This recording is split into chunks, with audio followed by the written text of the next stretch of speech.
ओम नमः शिवाय। दोस्तों आपका हमारे चैनल पर स्वागत है। आज के इस कार्यक्रम में हम आपको जानकारी देने वाले हैं सूर्य के राशि परिवर्तन के प्रभाव के बारे में। सूर्यदेव 15 जनवरी 2024 को अपना राशि परिवर्तन करने जा रहे हैं। तो सूर्य के इस राशि परिवर्तन का प्रभाव कुंभ लग्न या कुंभ राशि वालों पर किस प्रकार से देखने को मिलेगा, इसके बारे में जानकारी देंगे। लेकिन उससे पहले ये जान लेते हैं कि मकर संक्रांति साल 2024 में कब मनाई जाएगी। तो देखिए, सूर्य देव प्रत्येक महीने अपना राशि परिवर्तन करते हैं और जब सूर्य देव एक राशि से दूसरे राशि में गोचर करते हैं तो इस परिवर्तन को संक्रांति के नाम से जाना जाता है। लेकिन सूर्य देव जब मकर राशि में प्रवेश करते हैं तब मकर संक्रांति मनाई जाती है। ऐसे में इसे उत्तरायण काल भी माना जाता है। साल 2024 में सूर्य देव मकर राशि में 14 जनवरी 2024 की मध्य रात्रि के बाद 2:32 पर प्रवेश कर जाएंगे और 15 जनवरी 2024 को मकर संक्रांति मनाई जाएगी। देखिए, अमूमन प्रत्येक वर्ष 14 जनवरी को ही मकर संक्रांति मनाई जाती है, लेकिन इस बार सूर्य की गति परिवर्तित होने के कारण जो मकर संक्रांति है वह 15 जनवरी को मनाई जाएगी। मकर संक्रांति मनाने का जो शुभ समय होगा वह 15 जनवरी को सुबह से लेकर सूर्यास्त तक का टाइम होगा। आप इस दौरान मकर संक्रांति का पर्व मना सकते हैं। अब हम बात करते हैं कि सूर्य का यह जो परिवर्तन हो रहा है मकर राशि में वह आपके लिए कैसा रहेगा। तो देखिए, हमारे ज्योतिष शास्त्र में सूर्य को आत्मा, पिता, मान सम्मान, सरकारी क्षेत्र, राजनीतिक क्षेत्र, पद, प्रतिष्ठा, यश, कीर्ति, है ना, उत्पत्ति, शरीर में पाए जाने वाली हड्डियां, इम्यून सिस्टम, इन सभी चीजों का इनको कारकत्व प्राप्त है। तो सूर्य का यह गोचर आपके लिए कैसा है, आइए जानते हैं। देखिए, सूर्य देव वैसे भी कुंभ लग्न या कुंभ राशि वालों के लिए योग कारक प्लेनेट नहीं होते। सूर्य देव आपके 7वें भाव के स्वामी होकर आपकी राशि से 12वें भाव में गोचर करेंगे। इस समय अवधि के दौरान 15 जनवरी 2024 से लेकर 14 फरवरी 2024 तक सूर्य का यह गोचर आपके लिए मिले जुले परिणाम देने वाला है। विशेष तौर पर इस गोचर अवधि के दौरान आपको अपनी हेल्थ को लेकर ज़्यादा सचेत रहने की आवश्यकता रहेगी, क्योंकि आपको बाल झड़ने की समस्या, माइग्रेन, ओवरथिंकिंग आदि जैसी समस्याओं का सामना करना पड़ सकता है। तो यदि आप कुंभ लग्न या कुंभ राशि वाले हैं तो तनाव, टेंशन लेने से बचना होगा। हालांकि यदि आप अपना काम कारोबार कर रहे हैं, आप व्यवसाय से जुड़े हुए हैं और यदि आपका व्यवसाय विदेश से जुड़ा हुआ है या अपने जन्म स्थान से ऑलरेडी आप दूर रहकर कोई काम कारोबार, बिजनेस, व्यवसाय कर रहे हैं तो उसमें आपको लाभ अवश्य प्राप्त होगा, लेकिन आपके खर्चे भी बढ़े रहेंगे। एक बात का अवश्य आपको ध्यान रखना है कि इस गोचर अवधि के दौरान यदि आप पहले से पार्टनरशिप में कार्य कर रहे हैं, अपने मित्रों के साथ में कार्य कर रहे हैं, तो पार्टनरशिप में आपको चुनौतियां देखने को मिलेंगी। और कुंभ लग्न और कुंभ राशि वालों को इस गोचर अवधि के दौरान किसी भी प्रकार से पैसे लोगों को उधार नहीं देना है, अन्यथा वह पैसा आपका फंस सकता है।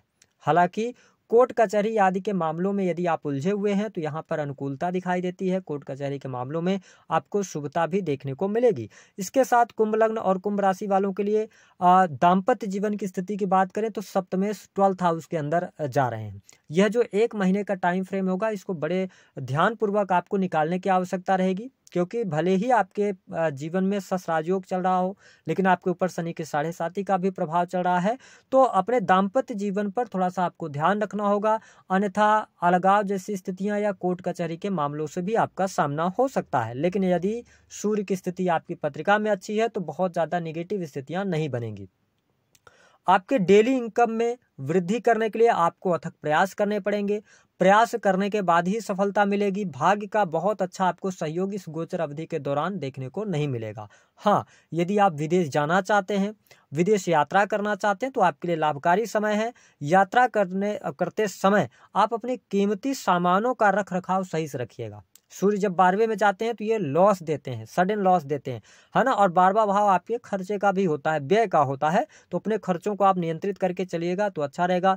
हालांकि छोटे भाई बहनों से आपको लाभ मिल रहा है। सेल्स, मीडिया, मार्केटिंग के अंदर अगर आप कार्यरत हैं तो आप बेहतर कार्य करने में सफल हो जाएंगे। वही यदि आप इंटरनेट, मीडिया, क्रिएटिव फील्ड से जुड़कर काम कर रहे हैं, अकल्ट से जुड़े हुए हैं, रिसर्च के फील्ड से जुड़े हैं, आप अपनी फैक्ट्री, इंडस्ट्री या उद्योग चलाते हैं तो काफ़ी हद तक अनुकूलता देखने को मिलेगी। लेकिन ध्यान रखें पार्टनरशिप होगी तो नहीं मिल पाएगी। साथ ही जो लोग नौकरी कर रहे हैं तो नौकरी में अगर देखा जाए तो कार्यस्थल पर विरोधी आपको नुकसान पहुंचाने का कार्य कर सकते हैं, लेकिन आप अपनी लगन और मेहनत के दम पर सफलता जरूर अर्जित करने वाले हैं। वरिष्ठ अधिकारियों के साथ में बातचीत आपकी न हो, इस बात को आप नजरअंदाज करके ना चले, मतलब कि आपको बातचीत नहीं करना है। साथ ही कार्य क्षेत्र के लिहाज से सूर्य का गोचर आपको बहुत निगेटिव परिणाम नहीं देगा तो बहुत पॉजिटिव परिणाम भी नहीं देने वाला है। यह गोचर आपके लिए सामान्य रहने वाला है। जो लोग प्रेम संबंधों में हैं, प्रेम के मामलों के लिए समय अनुकूल चल रहा है, और यदि आपके विवाह से संबंधित बात नहीं बन पा रही थी, शादी नहीं तय हो पा रही थी, तो यह गोचर बता रहा है कि आपके विवाह तय होने की संभावनाएं इस जनवरी के महीने में बहुत ज्यादा दिखाई देती हैं, विशेष तौर पर 14 फरवरी 2024 तक का टाइम पीरियड। तो ये स्थिति आपके लिए बढ़िया है। आपके ऊपर शनि के 7.5 का भी प्रभाव है, तो आपको धार्मिक बने रहना है। यदि आप धर्म कर्म के कार्यों में रुचि रखते हैं तो आपके लिए समय अनुकूल रहेगा। ये स्थितियां आपके लिए बनेंगी। भूमि भवन वाहन से संबंधित यदि आप कार्य करना चाहते हैं तो थोड़ा ठहराव के साथ में कार्य कीजिएगा, या आप कहीं पर भी किसी चीज को लेकर एडवांस दे रहे हैं, है ना, किसी भी चीज की बुकिंग कर रहे हैं, तो वहां पे आपको लॉस ना हो, इस चीज का बखूबी आपको ध्यान रखने की आवश्यकता रहेगी। माता की हेल्थ अब इंप्रूव होना शुरू हो जाएगी, ठीक है, और आपके परिवार की स्थितियां भी धीरे धीरे करके सुधरना शुरू हो जाएंगी। तो कुंभ लग्न और कुंभ राशि वालों के लिए जो गोचर है वह सामान्य रहेगा, कोई बहुत नेगेटिव नहीं है तो बहुत पॉजिटिव भी नहीं है, कोई ट्रेमेंडस चेंजेस भी देखने को नहीं मिलेंगे। हाँ, धन की स्थिति आपके लिए बेहतर रहेगी, धन की चिंता न करें, धन लाभ होगा, लेकिन अपने पैसे को आपको किसी को उधार नहीं देना है। मित्रों पर जरूरत से ज्यादा विश्वास नहीं करना है। अगर आपने पहले से पैसे दिए हुए हैं तो कहीं ना कहीं से मित्र आपके पैसे लौटाने में कुछ न कुछ दिक्कत करेंगे, आनाकानी कर सकते हैं, तो इसको ध्यान रखिएगा। उपाय क्या करना है, देखिए उपाय के तौर पर तो मैं ये बोलूंगा कि कुंभ लग्न और कुंभ राशि वालों को हनुमान चालीसा का पाठ करना चाहिए। सूर्यदेव 12वें भाव में गए हैं, अगर बिजनेस आपका नहीं चल रहा है, सूर्य को मजबूत करना उतना अच्छा नहीं रहेगा जितना कि आपको शनि को मजबूत करना रहेगा, क्योंकि शनिदेव आपको बहुत कुछ दे सकते हैं। वाणी पर नियंत्रण रखिएगा, बैंक बैलेंस का ध्यान दीजिएगा, और एक काम और कर दीजिए, आप गुड़ का दान कर दीजिएगा, या गाय को आप रोटी खिला दें, है ना, तो उसके लिए